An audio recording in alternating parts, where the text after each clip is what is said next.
O programa a seguir tem classificação indicativa livre. Redução no preço das passagens, reforma política, destinação de royalties do petróleo para educação e saúde.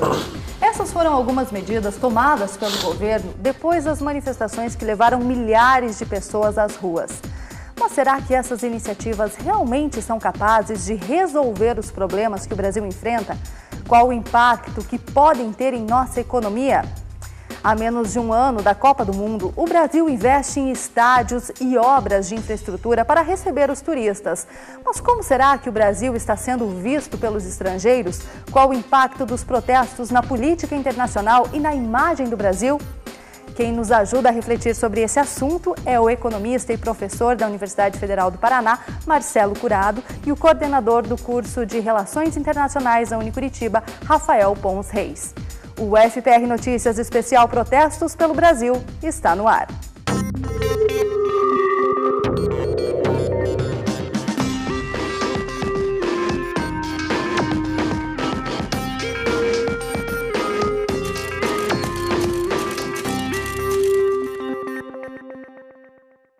Professor Marcelo, professor Rafael, sejam bem-vindos ao FPR Notícias de hoje. Para a gente começar, professor, apesar dos anúncios feitos pelo governo nessas últimas semanas e também do Congresso Nacional ter aprovado uma série de projetos de leis que fazem um combate mais rígido à corrupção e também redirecionam investimentos em saúde, em educação, nós podemos perceber que os protestos pelo país continuaram. Essa semana, especificamente, os protestos em relação à infraestrutura, né, à logística do Brasil, esses protestos nas estradas. O que a gente pode dizer em relação à economia? De que maneira que esses protestos, essas manifestações interferem na economia brasileira? Olha, acho que interferem de vários caminhos, né? Primeiro que trouxe uma instabilidade maior. A gente precisa olhar um pouco o movimento que está acontecendo, por exemplo, hoje com o preço do dólar, né? Que é um movimento internacional, mas também um pouco de instabilidade, também gerada por esse clima político de maior insatisfação, de maior protesto. Também o que está acontecendo um pouco na Bolsa, né? Você tem toda uma situação em que você aumenta uma certa instabilidade. Então, os mercados, de uma forma geral, não gostam muito de períodos de tensão, de períodos de grandes reclamações, de grandes convulsões, às vezes, da sociedade. Então, isso se reflete, sim, num primeiro momento, eu diria, para esses mercados financeiros, eles sofrem um pouco com isso. Mas o resultado final tende a ser um resultado positivo, porque as transformações que vêm aí na economia devem ser transformações que melhoram a qualidade de vida da população. E acho que é isso que a gente tem que ponderar ao final desse processo, né? Professor, e a gente percebe que essa questão dos protestos, das manifestações, eles não são exclusivas aqui do Brasil. Vários outros países também têm passado por momentos como esse, né? São apenas países em desenvolvimento ou a gente vê que esse é um protesto, são manifestações mais globais? Essa é uma questão bem interessante, porque o que nós estamos vendo, na verdade, não ocorre apenas nos países em desenvolvimento. Nós temos uma série de exemplos que começaram em países ricos, países tais como Inglaterra, países como Estados Unidos, movimentos importantes como o Occupy, né? Ocupe Wall Street. Então, eu percebo que existe um padrão ocorrendo acerca dessas manifestações em diversos países. Normalmente, nós pensamos, puxa, são manifestações que ocorrem em países pobres, em desenvolvimento, cujas economias, cujos governos não conseguem oferecer respostas para problemas de saúde, educação, segurança.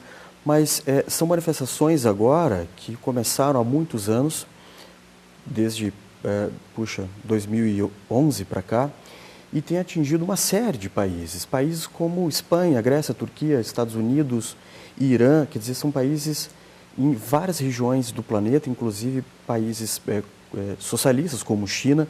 Então nós temos que olhar, digamos, essas manifestações de um modo mais amplo e tentar entender, no contexto das relações internacionais, as forças profundas por trás dessas manifestações, quem são as vozes dessas manifestações, o que essas vozes querem, o que elas clamam e quais são as consequências que nós podemos medir em curto, médio e longo prazo. Nesse sentido, existem pontos em comum entre essas manifestações?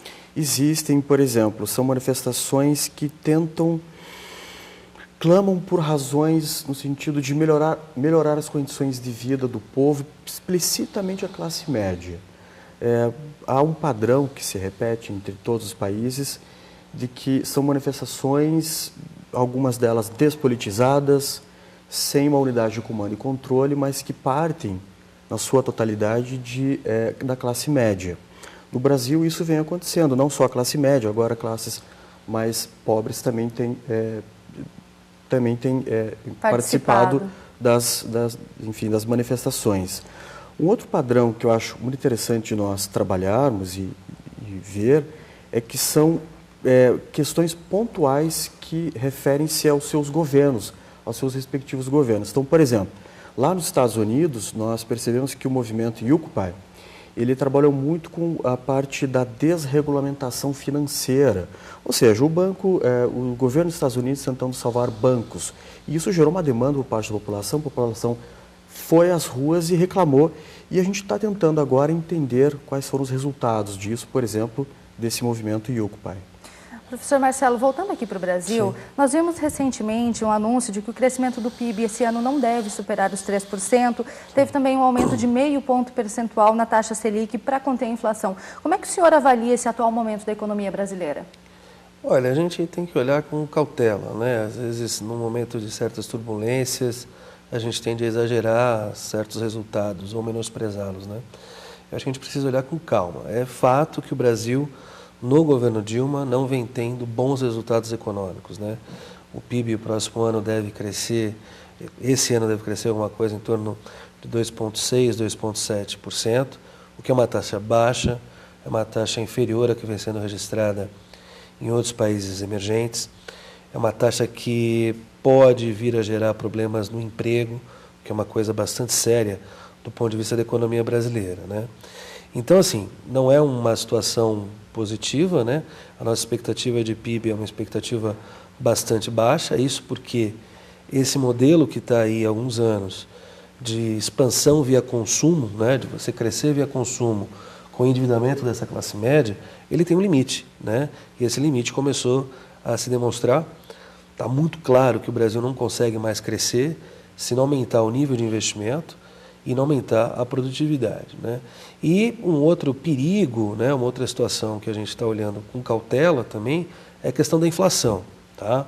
Claro que não há uma tendência, como algumas pessoas querem politicamente utilizar, né, de um descontrole da inflação. A gente está muito longe de qualquer situação nesse sentido, mas preocupa um pouco a possibilidade da inflação estar batendo aí a sua meta, né? Mais o teto, que seria uma coisa como 6,5%, e isso já é uma inflação alta. Então a gente está com inflação tendendo para cima e a gente está com o PIB tendendo para baixo, o que não é a melhor combinação, pelo contrário, é a pior combinação possível para um sistema econômico, né? Mas nada também que seja desesperador. Eu me preocupo muito, muito mesmo, porque eu tenho visto certas propagandas até de partidos políticos dizendo que a inflação voltou, que o governo Dilma conseguiu atiçar o dragão da inflação. E comparando, inclusive, com a inflação da década de 80. Isso é uma grande besteira, não faz nenhum sentido. Só para dar um número, em 89, o índice de preços ao consumidor, que é uma medida de inflação, ele bateu 2.000%. A gente está discutindo se a inflação vai ficar em 6,5%, 6%, o que não é bom, né? Não é bom, uma inflação de 6,5% também não é bom. Mas não dá para comparar. A gente não pode comparar, né? Evidentemente. E nós vimos durante os protestos que uma das reivindicações dos manifestantes é o passe livre. Mas será que isso seria mesmo economicamente viável e possível?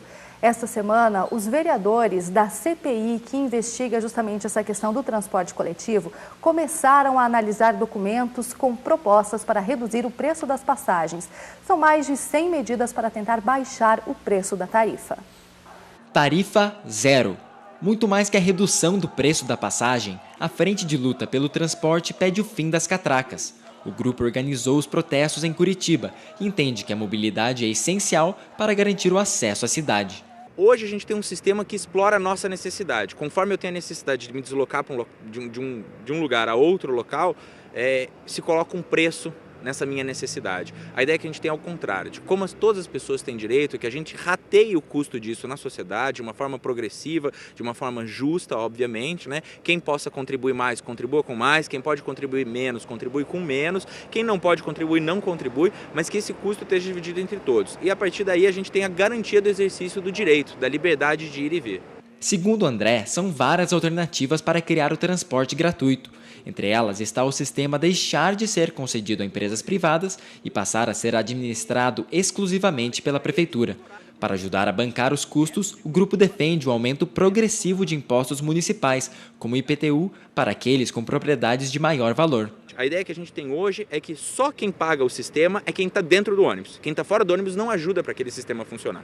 A ideia que a gente tem é ao contrário, entender que o transporte como direito beneficia toda a sociedade, libera o fluxo das ruas, dá um espírito de coletividade, porque ele rompe com a lógica individual do carro, e isso tem que ser dividido entre todos, com progressividade no IPTU e provavelmente com outros impostos indutores. A tarifa zero é realidade em apenas 3 cidades do Brasil, todas do interior. Uma delas é Ivaiporã, da região central do Paraná, que há 12 anos oferece transporte gratuito para os mais de 32 mil habitantes. Mas em uma cidade 55 vezes mais populosa, seria possível implementar o sistema? Segundo o presidente da URBS, José Roberto Gregório, as gratuidades apenas do passe livre para estudantes e idosos já podem desestabilizar a conta da tarifa. A implantação do passe livre dos estudantes, assim como outras gratuidades, por exemplo, os idosos não pagam passagem, os policiais militares e assim por diante, implica que alguém tem que pagar essa conta. Então, significa dizer que se a gente não tiver identificado uma fonte de recurso específica para isso, quem vai pagar são os demais usuários. Essa é a regra do momento. Apesar da redução para R$ 2,70, a tarifa técnica continua em R$ 2,99. Nesse valor estão inclusos vários custos diferentes. Compreende pessoal, motoristas e cobradores, combustíveis, material rodante, amortização de investimentos, né, que as empresas fazem via a aquisição dos veículos, dos ônibus, das instalações, das garagens e também da margem de contribuição das empresas. Na Câmara dos Vereadores, a recém-formada CPI dos Transportes promete investigar e, ao mesmo tempo, propor soluções para a mobilidade. Para o vereador Bruno Pessutti, relator da CPI, é preciso mudar a forma que a isenção da tarifa é diluída na passagem do resto da população. Essas gratuidades pudessem ser pagas pelos órgãos que a concederam. Por exemplo, os Correios. Os Correios é importante para o governo, para todo mundo ter os Correios funcionando de forma mais barata, até para que as correspondências cheguem. Mas o usuário do sistema de transporte não pode pagar para que o carteiro ande de graça no ônibus. O carteiro pode andar de graça, mas desde que o Correio ou o governo federal faça o aporte dessa catraca, dessa passagem dele pela catraca, às empresas ao Fundo Municipal de Transporte. Professor, qual impacto o passe livre teria na economia de um país? Olha, a primeira coisa que a gente tem que pensar é que nos países, vários países da Europa, países desenvolvidos, a França, por exemplo, a tarifa, 2/3 da tarifa ela é paga pelo Estado e o usuário efetivamente paga 1/3. As contas estão abertas aí que a gente conhece um pouco mais, São Paulo e Rio, Curitiba agora está começando a abrir essas contas, coloca uma relação inversa, em que o usuário paga 2/3 e o Estado subsidia 1/3.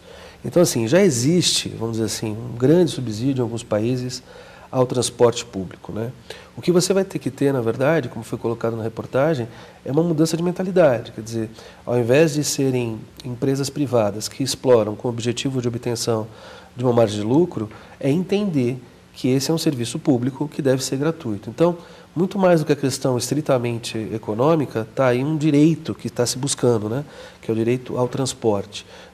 Agora, viável viável só que a gente sempre tem que lembrar, como economista, que alguém vai pagar essa conta. Há viabilidade, isso é possível? É possível. Se a sociedade entender que isso é um direito, de fato, isso é plenamente viável. Agora, progressividade maior nos impostos municipais é um caminho, mas certamente essa demanda, como é uma demanda nacional, ela vai implicar também numa solução nacional. Então, o governo federal teria que propor alguma fonte de recursos, também via impostos, para financiar essa atividade. O almoço não é grátis, A gente não tem nada grátis na economia, Então, alguém vai pagar essa conta. Agora, acredito eu que é socialmente justo, que, como foi colocado na reportagem, que toda a sociedade contribua para o financiamento desse sistema e não apenas o usuário. Uhum. Professor, em fevereiro, o ministro do Desenvolvimento, Indústria e Comércio Exterior, Fernando Pimentel, disse que os investimentos nacionais e estrangeiros na economia brasileira seriam de quase 2 bilhões de dólares até 2016. A amplitude das manifestações pode se tornar uma fonte de incerteza para o mercado? Assim, conforme o professor Marcelo tinha mencionado, os empresários, os investidores estrangeiros, eles gostam de investir em ambientes mais estáveis, politicamente e economicamente. Então, puxa, essa cifra de 2 bilhões, que puxa, é uma cifra considerável, e nós temos que analisar isso em curto, médio e longo prazo. No curto prazo, nós não estamos conseguindo ver, digamos, um desaquecimento industrial, mas sim estamos percebendo alguns reflexos das manifestações sobre o câmbio, o dólar, sobre a economia. Bom, eu acho que até o final do ano nós temos que analisar se a Dilma, se o executivo brasileiro vai conseguir dar conta de estabilizar essas manifestações, conseguir dialogar com essas possíveis lideranças ou não, a questão do referendo. Por que isso? Talvez até o final do ano essas manifestações percam força, como nós estamos vendo essas manifestações que ocorreram nos países anteriormente. Está todo mundo falando que talvez essas manifestações não consigam trazer resultados práticos tão assim, capazes de oferecer respostas para problemas grandes no âmbito federal, como o transporte. Talvez o povo esteja conseguindo aumentar o seu poder de barganha frente aos políticos. Só que nós temos que ver assim, puxa, ano que vem é ano de reeleição. A Dilma está com uma popularidade baixa e despencando. Então, quer dizer, ela vai ter que construir um mecanismo ou pontes necessárias para tentar, de um certo modo, acalmar as massas populares que estão reivindicando. E, no outro momento, nós temos a inflação e os investidores estrangeiros que podem, porventura, diminuir o fluxo de investimentos aqui no Brasil. Eu acredito que, no curto prazo, não haverá um reflexo tão grande, digamos, uma diminuição do investimento externo direto. Eu acredito que não. Mas se o governo da Dilma não conseguir resolver isso a tempo e se estender, provavelmente, não sabemos ainda, até o ano que vem, isso pode sim trazer reflexos na nossa balança de contas. Anteriormente falávamos das outras manifestações no mundo, de certa forma, a gente pode dizer que é uma hora de se repensar a democracia, se repensar o diálogo que o governo tem com os eleitores, com a população de uma maneira geral, dentro desse contexto, professor? Creio que sim, é hora de nós pensarmos novamente esse conceito de democracia. Claro que nós não, para isso a gente sempre volta ao tempo dos gregos, os inventores da democracia. Mas aqui na América do Sul, na América Latina, do modo geral, na Europa, na Ásia, inclusive nos países africanos, a palavra democracia ela tem sido novamente utilizada e repensada, inclusive em países socialistas como a China. Incrível que pareça, nós temos que pensar assim, alguns desafios que esses países têm para a sua representação política, especialmente aqui na China. Nós estamos vendo na China a ascensão de uma classe média. A classe média chinesa já é muito mais numerosa do que toda a população brasileira. Na verdade, nós vemos que no planeta Terra, grande parte assim, da população ativa ela é classe média. Então, o que nós estamos vendo é a classe média dando um chega à corrupção, seja qual for os temas que a classe média em cada país esteja reclamando dos seus direitos, nós estamos vendo uma nova onda democrática. Agora, nós temos que ser céticos quanto a alguns pontos. Primeiro, se essa onda democrática ela vai trazer benefícios concretos. Esse é o ponto que merece uma análise fundamental. O segundo ponto que acho que seria interessante nós colocarmos seria as ondas democráticas que estão varrendo em várias partes do mundo, e principalmente aqui na América do Sul. Nós estamos vendo que na América do Sul, semana passada tivemos um confronto lá no Peru, na Argentina. Então parece que o Brasil está sendo muito testado aqui na América do Sul.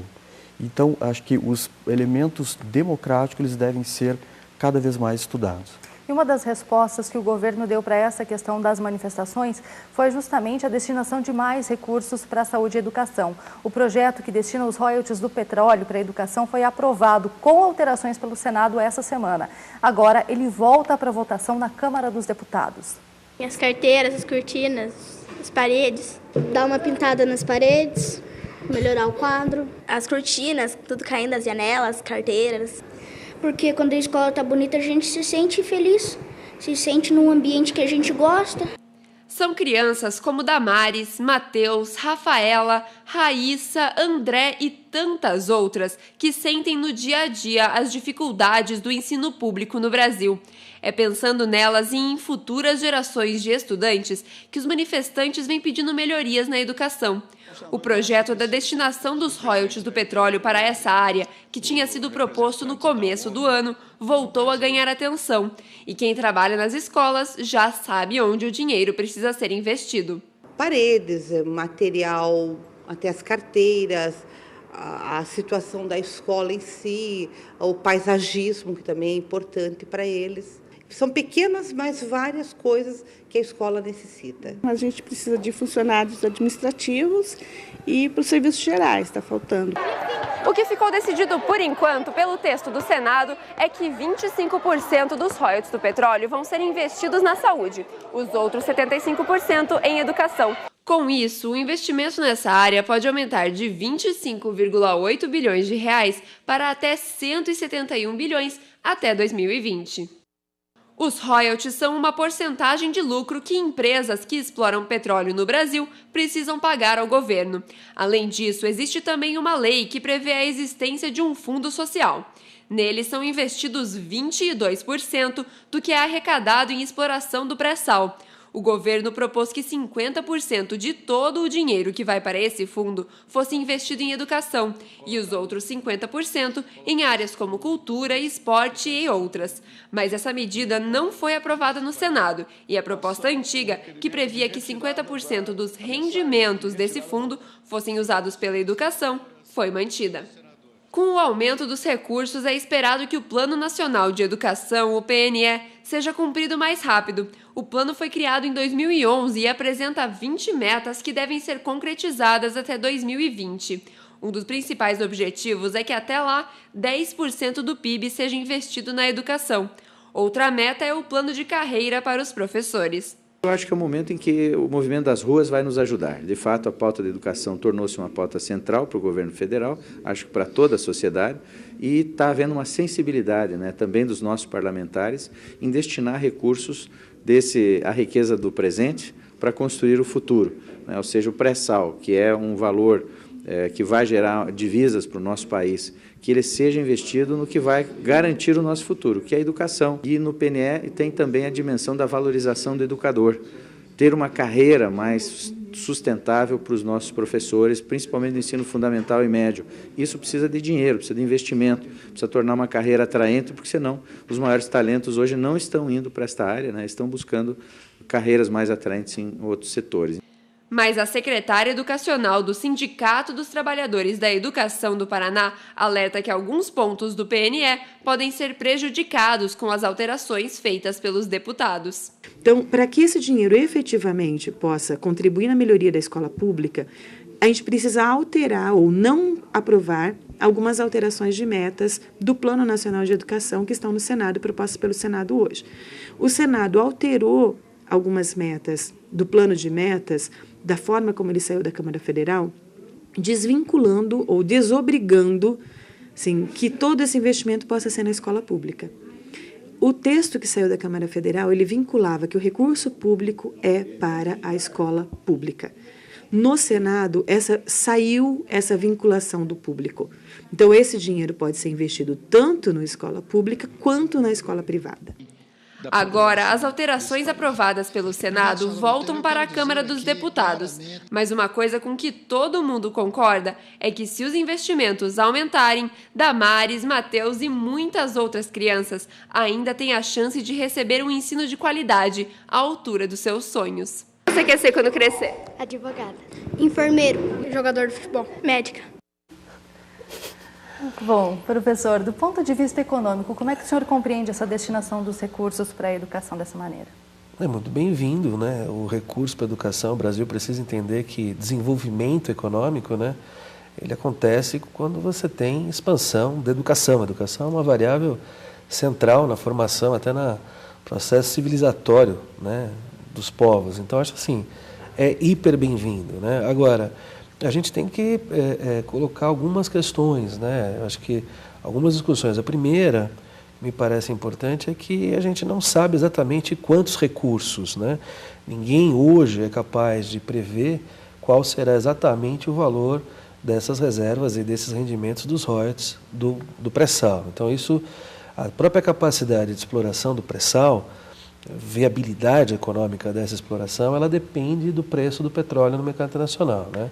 Alguma coisa acima de $100 o barril já ajuda a que você explore essas áreas. Agora, isso ainda é algo que a gente não sabe, não pode precisar quais serão exatamente esses valores, né?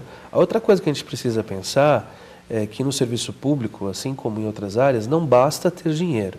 É preciso saber o que fazer com esse dinheiro, né? Então, quais são efetivamente as áreas em que esses recursos serão alocados? É fazer com que esses recursos cheguem naquela sala de aula, né? Se transformem em carteiras melhores, em uma sala pintada, em condições de ter professores mais bem pagos, em ter material didático de melhor qualidade, em ter material audiovisual para os alunos.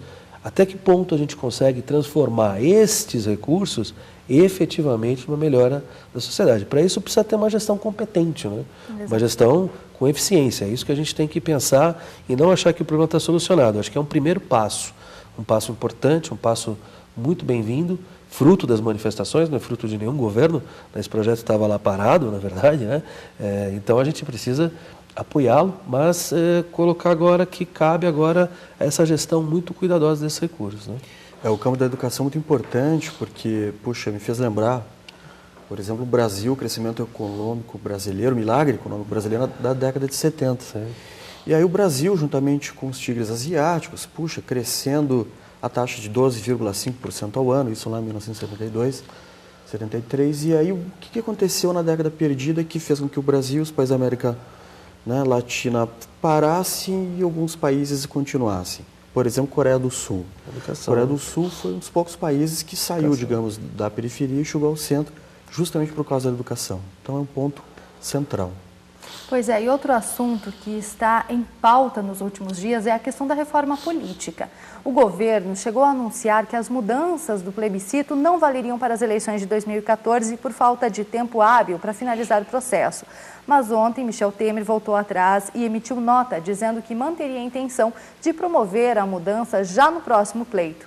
Mas será que na prática isso vai acontecer mesmo? Uma de votação distrital. Sistema misto em 2 turnos. Coligações partidárias. Suplentes para Sistema senadores. misto em Coligações 2 turnos. partidárias. Financiamento público Sistema de misto campanhas. em 2 turnos. Sistema de votação Suplentes distrital. para senadores. Voto secreto Financiamento público de legislativo. campanhas. A incerteza e a imprevisão estão marcando o processo da reforma política brasileira. O que você está achando da reforma política? Você acha que vai dar algum resultado? Não faço a mínima ideia. Primeiro, a presidente Dilma anunciou a criação de uma Assembleia Constituinte. Agora, o Palácio do Planalto enviou ao Congresso a sugestão de 5 pontos para serem abordados em um plebiscito. Foi para o Congresso. Agora o Congresso se manifesta. Se ele entender e decidir pela convocação, convoca-se. Daí vem as regras próprias do plebiscito. Como o plebiscito vai acontecer? O modelo de financiamento das campanhas pode mudar. Atualmente, ele é misto. O dinheiro público vem da União e o dinheiro privado é doado por pessoas físicas e empresas. A população poderá escolher entre 3 modelos de financiamento público, com restrição total ou parcial à participação das empresas. A suplência do Senado também será colocada em votação. Hoje em dia, o eleitor vota em uma chapa com 1 senador e 2 suplentes, que substituem o titular no caso de afastamento. A população vai decidir se haverá apenas um suplente ou nenhum. O sistema eleitoral brasileiro pode sofrer mudanças. A discussão terá como foco o processo de eleição de vereadores e deputados. Atualmente é utilizado o sistema proporcional com lista aberta, ou seja, o eleitor pode votar tanto no candidato quanto na legenda. O número de vagas que devem ser ocupadas por cada partido é definido por um quociente eleitoral. Os mais votados em cada partido entram. Existem 6 opções para mudar esse sistema. No sistema majoritário, vencem os mais votados, independentemente de partidos. No proporcional com lista fechada, o voto é no partido, que organiza uma listagem. O vencedor é definido pela ordem dos candidatos relacionados na lista. Já no sistema proporcional com lista flexível, o partido monta uma lista de candidatos e o eleitor pode escolher um nome. Os votos na legenda vão para o candidato que encabeçar a lista. No sistema de voto distrital, os estados e as cidades são divididos em distritos. Os eleitores escolhem seus representantes locais pela maioria dos votos. O sistema de votos distrital misto é uma combinação entre distrital e proporcional. E o sistema em 2 turnos funciona da seguinte maneira. Primeiro, o eleitor define quantas cadeiras cada partido terá e depois escolhe os nomes. Os brasileiros também vão decidir sobre as coligações partidárias, se elas continuam ou não. E o voto secreto no Senado pode passar a ser aberto. Os brasileiros estão acostumados a ouvir esse barulho apenas na hora de escolher os seus representantes. Mas esse ano vai ser diferente. O plebiscito vai consultar a população sobre os 5 pontos da reforma política brasileira. Milhões de pessoas devem ir às urnas até outubro, mas a Constituição Federal não deixa claro se a decisão da população deve ser obrigatoriamente seguida pelo Congresso Nacional. O que alguns constitucionalistas e juristas dizem é que o resultado do plebiscito não vincula. E, de fato, não vincula. Não há, na Constituição, previsão alguma que, se o plebiscito decide X, esse X tenha que ser observado. Aí não entra mais, no meu ponto de vista, no âmbito jurídico. O compromisso é político. A reforma política só vai valer para as eleições de 2014 se for aprovada com 1 ano de antecedência. Ou seja, tudo deve estar pronto até o dia 5 de outubro desse ano. Se estabeleceu um prazo mínimo de 70 dias para a realização dessa consulta.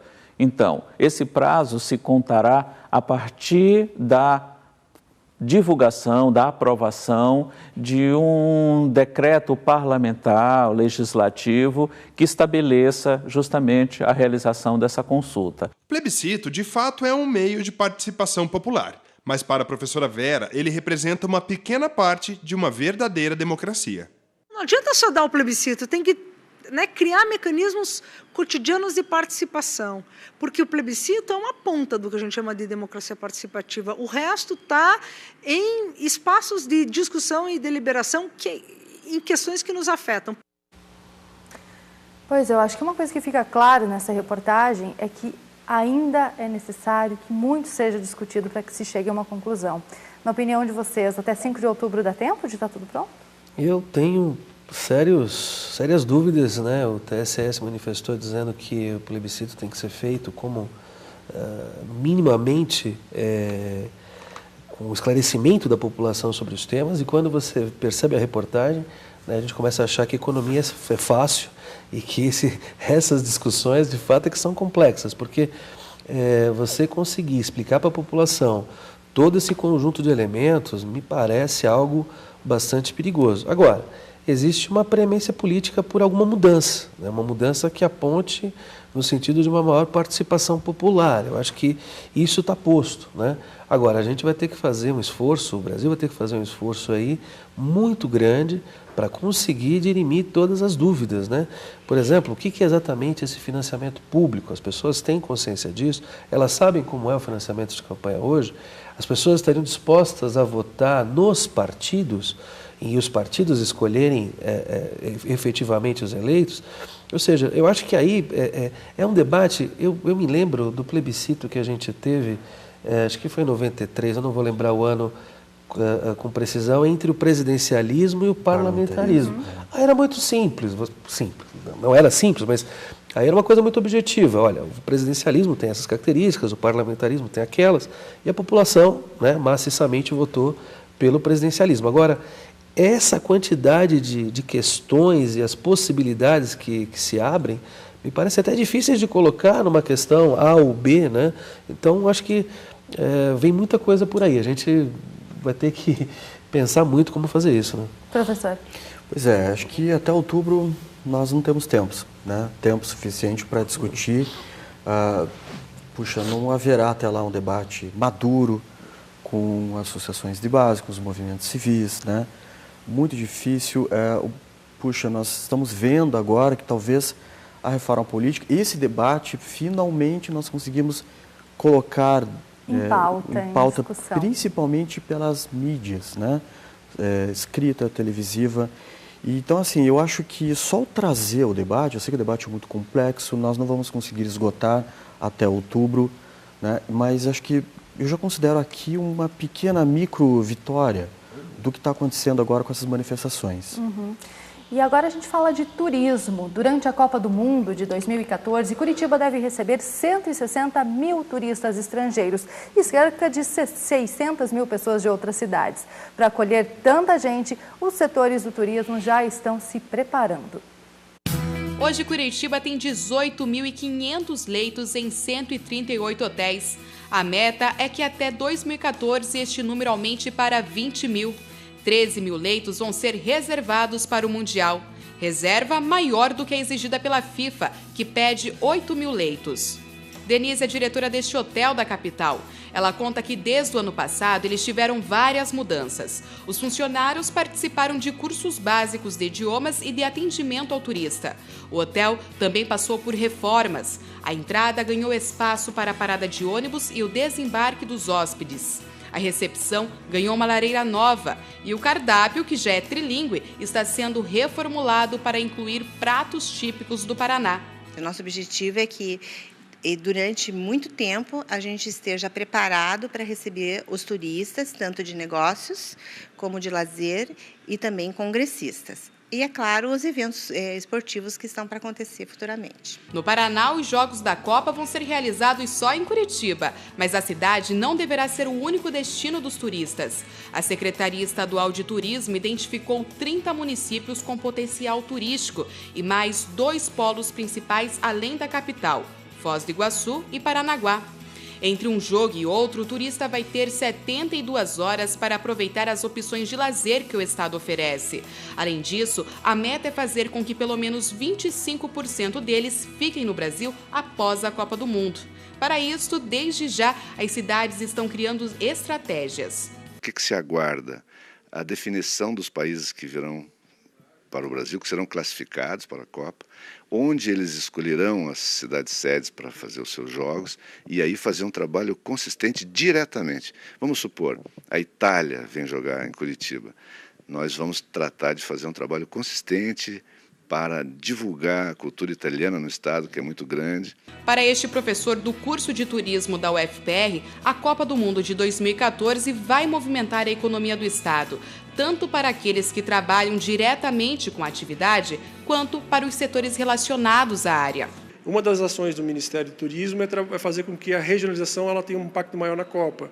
Então a pessoa vem para Curitiba, ele vai passear em Paranaguá, ou vai parar em Morretes, comer um barreado, dar uma passeada em Antonina, usa o trem, ou volta para a cidade, ou ele pode dar uma esticada a Foz do Iguaçu, que é uma das maravilhas do mundo, de natureza. Para ele, as manifestações populares que ganharam as páginas dos jornais internacionais durante a Copa das Confederações não devem diminuir o número de turistas que visitarão o país durante o Mundial da FIFA em 2014. As informações que chegaram na mídia internacional que a movimentação era algo incontrolável e acabou não sendo isso. E a final foi fantástica, porque a imprensa depois começou a repercutir o que era a primeira movimentação e que repercutiu dentro dos estádios. As pessoas cantando o hino nacional mesmo, que terminou o hino padrão, a alegria do povo brasileiro, toda essa movimentação. Então, eu digo que não chegou a inflamar muito ou denegriu muito a nossa mídia, a nossa imagem, mas é necessário se trabalhar bem essa questão.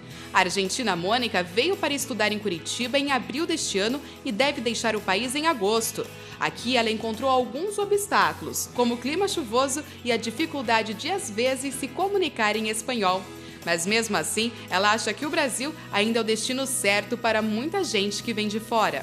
O Brasil é ponto turístico por excelência, porque tem muitas coisas para conhecer para os argentinos. É muito atrativo para nós.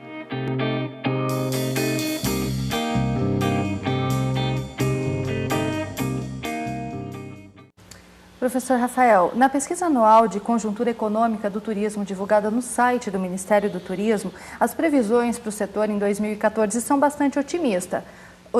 Dentre os motivos citados para esse otimismo estão a imagem política do Brasil no exterior e a grande divulgação do país na imprensa internacional em decorrência dos eventos que o Brasil vai sediar, como a Copa e as Olimpíadas. É claro que essa pesquisa foi divulgada antes da onda de manifestações que tomou conta do país.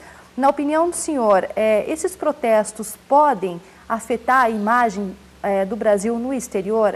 Que imagem que hoje o país tem? Ficou arranhada depois de tantas manifestações? Essa é uma pergunta bem interessante. Nós temos que trabalhar em alguns níveis de análise para trabalhar exatamente sobre qual é essa identidade. Então, nós temos uma identidade que é construída pelo Executivo brasileiro, a gente nos referindo, no caso, ao Ministério de Relações Exteriores. Ele trabalha com a diplomacia cultural, tentando melhorar a imagem do Brasil em ambientes multilaterais, etc. Nós temos agora em níveis subnacionais, especificamente falando de Curitiba, que poderia, de repente, dar conta de criar um projeto mais amplo de promoção internacional da imagem de Curitiba. Curitiba já foi muito conhecida na década de 90, perdeu um pouco o encanto, passou a ser mundialmente conhecida em 2006, quando Curitiba sediou a COP8 MOP3, agora novamente vai ficar conhecida. Então, eu acho que para afastar qualquer tipo de problema, de protestos, para manchar a imagem do Brasil, eu não acho que tenha manchado a imagem do Brasil. Talvez críticas pontuais estão sendo feitas contra a capacidade do governo brasileiro de dar respostas às instituições brasileiras, mas eu acho que a cidade de Curitiba ela vai perder um momento super importante de que talvez ela não consiga criar um projeto integrado entre todas as secretarias do Estado do Paraná e do município de Curitiba. Por que eu falo isso? Até o final do ano passado nós tínhamos a SERI, que é a Secretaria Extraordinária de Relações Internacionais de Curitiba. Ela, de certo modo, era a ponta de lança das relações internacionais de Curitiba. Ela conseguia ser a responsável em articular todas as secretarias para dar o tom, olha, como que Curitiba quer ser conhecida internacionalmente e como concatenar isso com departamento de turismo, etc. A partir desse ano foi rebaixada, agora nós temos a Assessoria de Relações Internacionais, que é meramente um órgão, no caso, uma assessoria específica para cerimonial e protocolo. Então, eu vendo a reportagem, me parece assim, que beleza, a cidade de Curitiba vai ficar novamente conhecida no ano que vem, mas eu vejo que as ações estão sendo tomadas desarticuladas, falta unidade de comando e controle. Por que eu acho que seria interessante centralizar isso? Porque você conseguiria, por exemplo, trabalhar com a diplomacia cultural da cidade de Curitiba e aproveitar esses eventos não só para seduzir mais os empresários estrangeiros, os empresários nacionais, e fazer com que esses investimentos fiquem aqui no nosso município, no nosso estado, mesmo após anos, após aí a Copa do Mundo. Professor, quais as suas expectativas para 2014 em relação à nossa economia e também em relação à vinda desses turistas para a Copa? Olha, a Copa, tradicionalmente, mesmo nos países que têm problemas ou que tinham problemas, como na África do Sul, ela tem, que foi a última Copa, ela tem um impacto positivo. Efetivamente, algum impacto positivo ela tem. Agora, essas manifestações, pegando no gancho da pergunta anterior, eu não acho que elas tenham manchado a imagem do Brasil, mas acho que elas reforçam uma imagem de que o Brasil é um país com problemas de infraestrutura gravíssimos, em transportes, em capacidade, ficou claro a questão do transporte, mas no exterior já se tem uma visão sobre o Brasil como um país onde boa parte desses serviços não funcionam, Um país que tem dificuldade, por exemplo, em receber o turista, mesmo em termos de falar a língua inglesa, um país que tem dificuldade em uma qualidade de serviços, por exemplo, nos seus restaurantes, bastante inferior àquela que você verifica nos países desenvolvidos. Então, acho que a gente acabou, pelo menos essa questão dos transportes, certamente reforçando esse problema. Agora, claro, um evento dessa magnitude acaba atraindo os aficionados por futebol, é um evento de escala mundial, e isso a gente não pode negar que vai ter um efeito positivo. Sobre a economia como um todo, é um efeito que, de fato, deve ajudar o Brasil a ter um crescimento que se espera hoje, que o mercado financeiro prevê hoje de crescimento, que está no relatório Focus, no último relatório Focus do Banco Central, é um crescimento em torno de 3%, 3,5%. Então, a gente está falando de novo de um ritmo de crescimento também um pouco melhor que esse ano, mas nada também de uma retomada, de um grande ciclo de expansão da economia brasileira. E a gente sempre tem que olhar com cautela, né, um certo exagero que se faz às vezes em relação à Copa, porque é um evento importante, mas que é incapaz, pelo seu efeito multiplicador, de gerar na economia brasileira, dado o seu tamanho, algo que vai transformar o PIB brasileiro. 2014 vai ser um ano maravilhoso por conta da Copa. Isso está longe de acontecer, né? Mas, de fato, deve contribuir regionalmente, localmente, para algum avanço. Professor, suas expectativas para 2014? Elas são positivas, mas céticas, né? O Brasil tem uma série de gargalos, infraestrutura, o professor já mencionou. Eu só gostaria de torcer assim para que os nossos governantes aproveitem esse momento. Nós estamos aqui diante de uma Copa do Mundo, ainda mais no Brasil, e eu acho que a gente poderia aprender com algumas cidades que anteriormente conseguiram captar muito investimento direto externo. Por exemplo, a cidade de Barcelona. Quando ela sediou as Olimpíadas, a cidade de Barcelona era uma e agora nós temos uma cidade de Barcelona depois das Olimpíadas. E eu vejo que isso se refletiu não só para a cidade de Barcelona, mas para todo o Estado espanhol.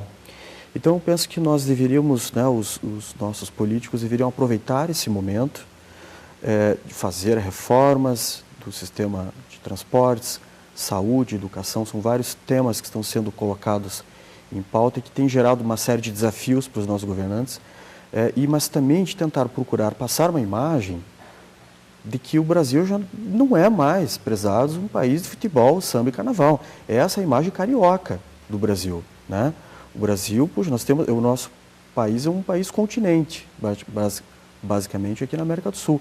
É um país baleia, nós temos uma série de realidades muito díspares, né, entre o Nordeste, o Sul, Sudeste, e o Brasil é um país multicultural, basicamente. Então, acho que nós temos que tentar mostrar isso para os nossos visitantes, para os nossos turistas, e tentar dar conta de resolver esses problemas para ontem. Tá certo. Professor Marcelo, professor Rafael, muito obrigada pela participação de vocês no programa de hoje. Obrigado. Foi um prazer tê-los aqui. Obrigado. E no próximo bloco, confira as novidades do Festival de Inverno de Antonina, que acontece de 13 a 20 de julho. E também um livro de um professor aqui da UFPR recebeu um prêmio. Você confere os detalhes já já.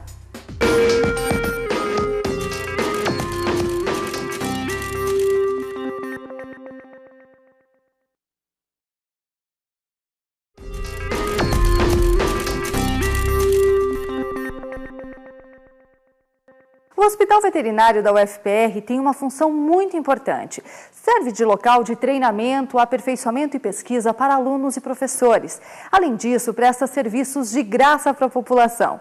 E esta semana, o HV recebeu novos equipamentos. Um caminhão e uma empilhadeira foram comprados para auxiliar no transporte de animais, que são utilizados no ensino prático dos alunos. A gente consegue ter uma casuística bem grande aqui no hospital, muitas vezes o proprietário não tem condição de trazer o animal até aqui para a gente vai buscar, faz o tratamento e depois leva de volta esses animais. Nós atendemos muitos animais carroceiros, né, que são pessoas de baixo poder aquisitivo. A compra dos veículos aconteceu com recursos de uma emenda orçamentária apresentada pelo senador paranaense Sérgio Souza.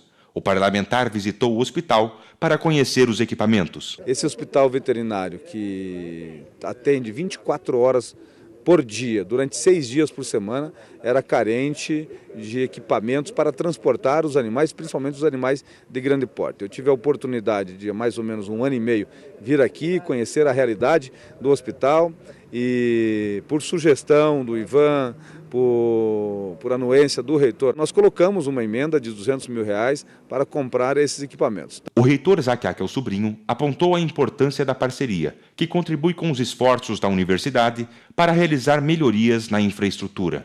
Então estamos investindo recursos próprios da universidade e buscando recursos alternativos em outras fontes para complementar, porque esse hospital, acho que mais um ano ele vai estar completamente transformado, né, com um porte para atender bem a sociedade curitibana e preparar bem profissionais para atuarem, que esse é o papel central da universidade.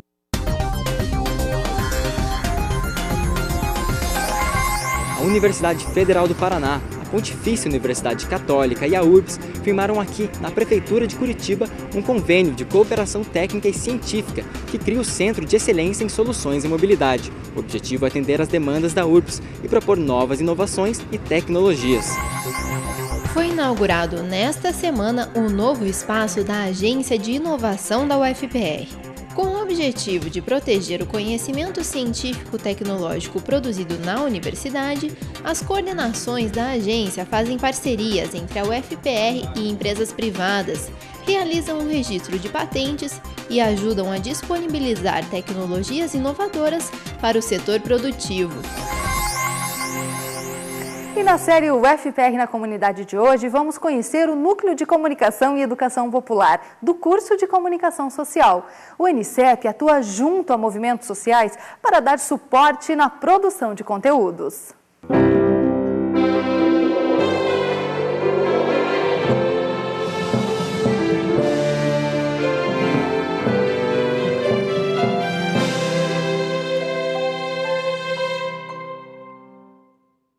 Toda semana, um grupo de alunos de comunicação social da UFPR se reúne com membros do Movimento Nacional da População de Rua de Curitiba. Os participantes debatem a pauta do jornal A Laje, criado para discutir assuntos ligados aos moradores em situação de rua. Os estudantes fazem parte do Núcleo de Comunicação e Educação Popular da UFPR, um projeto de extensão da universidade. O jornal é produzido há 2 anos, através da parceria entre o NCEP e o movimento. A publicação permite que os moradores em situação de rua tenham voz e acesso à informação. Ele tem a liberdade de chegar aqui no movimento e falar: eu gostaria de escrever uma nota de um fato que aconteceu comigo. Seja uma violência, um abuso aí de alguma autoridade, ou seja um fato legal que aconteceu, né, que ele queira relatar isso. Ele tem essa liberdade de chegar aqui, pedir para a gente, e ele mesmo escrever, ele mesmo relatar o fato, ele mesmo assinar isso e ver a notícia, a informação que ele quis passar no jornal. E eu posso passar a ideia dele, a experiência dele para infinitas pessoas. Além do trabalho desenvolvido com o jornal A Laje, o NCEP atua em outros projetos. Auxilia ONGs na produção de programas de rádio comunitária e também de videodocumentários. Tem ainda foco na comunidade acadêmica do curso de Comunicação Social. O núcleo desenvolve eventos dentro da universidade, como forma de contribuir na formação dos alunos. Um jornal mural, com informações sobre filmes, livros e artigos sobre comunicação popular, é atualizado a cada 15 dias. Assim, o NCEP busca influenciar os alunos a terem uma visão diferente da comunicação. O aluno que trabalha com esse tipo de atividade, ele desenvolve um senso crítico apurado, ele tem um domínio a respeito das técnicas que envolvem a prática de rádio, de produção de blog, produção de impresso ou mesmo até produção de vídeo, e faz com que ele tenha uma percepção mais apurada do processo comunicacional como um todo, identificando inclusive as falhas nas questões políticas, na questão da ordem da comunicação, né, do ponto de vista geral, e principalmente focando nessa questão da necessidade da formação escolar, né, da formação educacional, contemplar os meios de comunicação não só na sua dimensão técnica, mas também na sua dimensão política, do ponto de vista do que tipo de comunicação nós estamos consumindo, né, nas grandes redes de televisão, e que tipo de comunicação seria realmente necessária para uma sociedade organizada. A equipe do NCEP é formada por professores orientadores, além de bolsistas e voluntários, que atuam nos projetos do grupo. Eu acho que a Laje é uma grande experiência de vida, porque a gente entra em contato com uma população, um jeito de viver e situações completamente diferentes das que a gente vivencia. Então, é uma maneira da gente crescer muito como indivíduo e também como profissional. Foi meu primeiro contato com jornalismo mesmo, e eu aprendi, por exemplo, a diagramar, coisa que eu não sabia antes. Foi uma experiência prática muito importante para mim. E na semana que vem você vai conhecer o Núcleo de Práticas Jurídicas, que oferece atendimento de graça para a população. E agora o nosso assunto é Festival de Inverno da UFPR. As inscrições para o festival terminam no dia 8. Este ano a programação conta com 25 oficinas e 21 espetáculos. E quem faz a abertura do evento é a banda Os Mutantes. Chegou o frio e com ele chega também mais um Festival de Inverno de Antonina.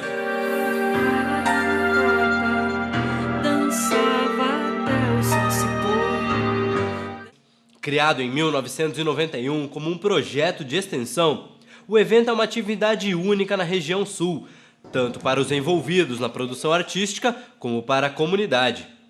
Esse ano, o Festival de Inverno conta com patrocínio da Caixa Econômica Federal e da Itaipu Binacional. Nós estamos preparando um belíssimo festival com shows de abertura e de encerramento com atrações nacionais. E durante a semana nós temos vários espetáculos, as oficinas infantis, para adultos, para professores. E este ano, o Festival de Inverno começa em grande estilo. Celebrando o Dia Internacional do Rock, a banda Os Mutantes promete agitar a noite de abertura. Durante os dias do evento, os interessados poderão participar de diversas oficinas culturais. As atividades são para adultos e crianças. As oficinas infantis são gratuitas, já as voltadas para o público adulto custam R$ 40 e as de aprimoramento R$ 50. Quem vem de outras cidades pode ficar em alojamentos, disponibilizados pela organização. A cidade de Antonina está preparada, está aguardando o festival, nós estamos em contato direto o tempo inteiro com a equipe da Prefeitura, com a Secretaria de Cultura e Turismo, com o prefeito, e a cidade está aguardando, né? A gente espera que o tempo melhore, né? Para que a gente tenha um festival tranquilo, com muita animação e com muito o desenvolvimento, né, das atividades que a comunidade sempre espera. À noite, diversas atrações animam o litoral. E no encerramento, a diversão fica por conta do músico Beto Guedes, tradicional nome da música popular brasileira. Meu coração guardou. O Festival de Inverno de Antonina começa no próximo sábado. A espera é por um público de aproximadamente 30 mil pessoas. Serão mais de 1.000 vagas ofertadas em 40 oficinas e 21 espetáculos culturais, nesse festival que já é um marco da cultura e da arte promovido pela UFPR. O festival e a sua carga de cultura já serviram de inspiração e de bagagem para vários participantes. É o caso de Patrícia, que depois de fazer uma oficina sobre roteiro de curtas, acabou vindo cursar publicidade e propaganda aqui na UFPR. Particularmente eu já gostava de cinema, mas a parte teórica, assim, foi o primeiro contato que eu tive prático mesmo, foi nessa oficina. E depois disso eu entrei no curso de comunicação social na UFPR. Usei esse conhecimento prático depois na própria faculdade mesmo, nas matérias, fora da universidade também, né, em produção de curta. E agora eu estagio na parte de edição de vídeo.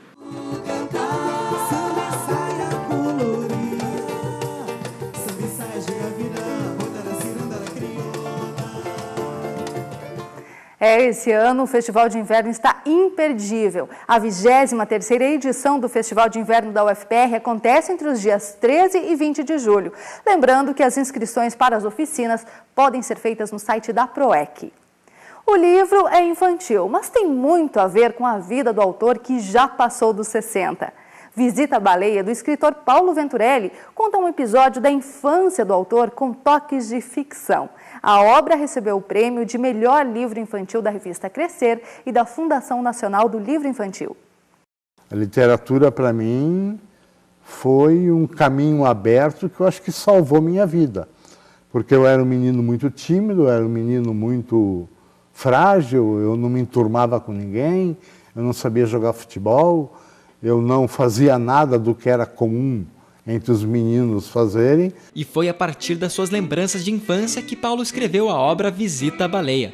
Publicado no ano passado, o livro conta a aventura de um pai e seus 2 filhos para ver uma atração que chegou por acaso na cidade no interior, uma baleia. Na verdade era uma baleia empalhada, sei lá o que era, morta, né?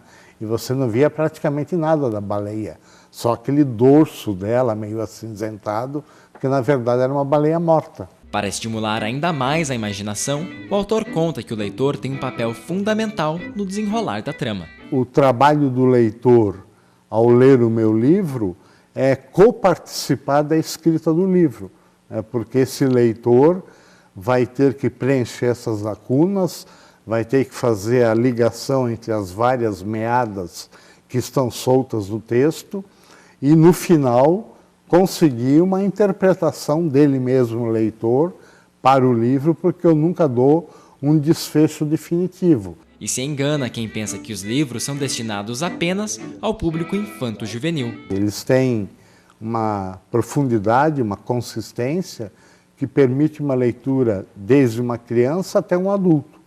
Tanto que eu tenho livros meus que são considerados infantis, que já foram estudados em universidade, que já foram estudados em cursos de psiquiatras, que já foram estudados em cursos de arte. E a literatura continua mais do que nunca presente na vida de Paulo.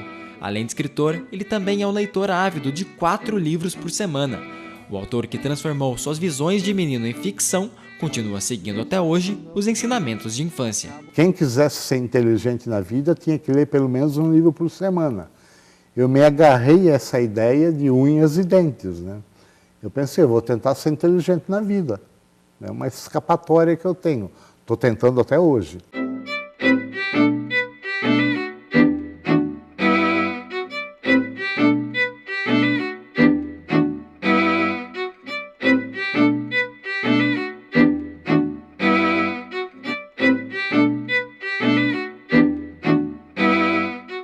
Assim que termina o FPR Notícias de hoje. Para rever esse e outros programas, acesse o nosso site. A UFPR TV também está nas redes sociais.